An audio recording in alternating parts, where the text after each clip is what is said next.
The Haunting of the Cabin in the Woods. Three college friends, Alyssa, James, and Chris, decided to escape the city for a weekend and rented an isolated cabin deep in the woods.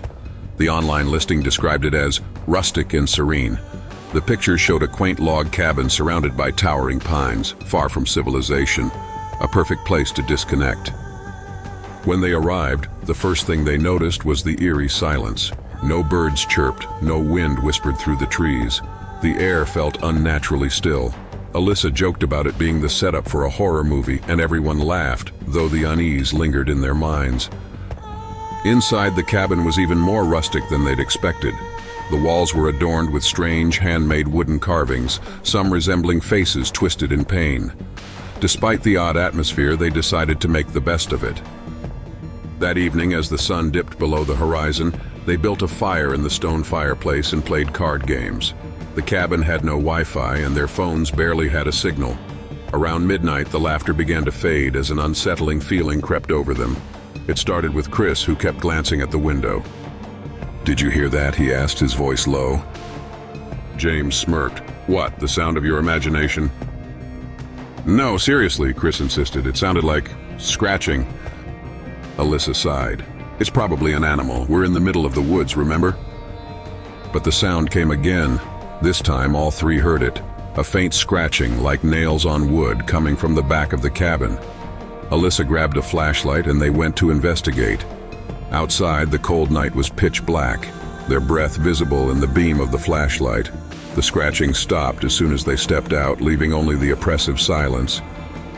"See nothing," James said, though his voice wavered. As they turned to go back inside, Chris froze. "Wait, do you see that?" In the distance, between the trees, a pale figure stood motionless.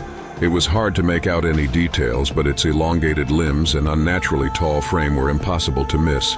It didn't move, but its presence was undeniable. They bolted inside, locking the door and shutting the curtains. Chris suggested leaving, but Alyssa reminded him it was too dark, and the narrow dirt road was treacherous at night. They decided to stick it out until morning, though none of them could sleep. Around 3 a.m., the scratching returned. This time it was louder and more insistent, coming from multiple directions. It sounded like something or some things were encircling the cabin. James peeked through a crack in the curtain and immediately backed away, his face pale.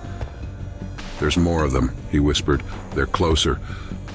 The three huddled in the center of the room, armed with a fireplace poker and a kitchen knife. The scratching turned to banging. The walls shuddered as whatever was outside slammed against them. Then, as suddenly as it started, it stopped. The silence was deafening. Minutes stretched into hours. When the first rays of sunlight broke through the trees, they cautiously opened the door. But when they looked at the cabin, they saw deep gashes in the wood, claw marks that trailed all around the structure. They didn't bother packing. They left immediately, speeding down the dirt road without looking back. Weeks later, Alyssa couldn't shake the feeling that they hadn't truly escaped. One night, she woke to the sound of faint scratching at her bedroom window. Standing just outside was the same pale figure, its elongated limbs pressed against the glass. Its hollow black eyes stared directly into hers. And then it smiled,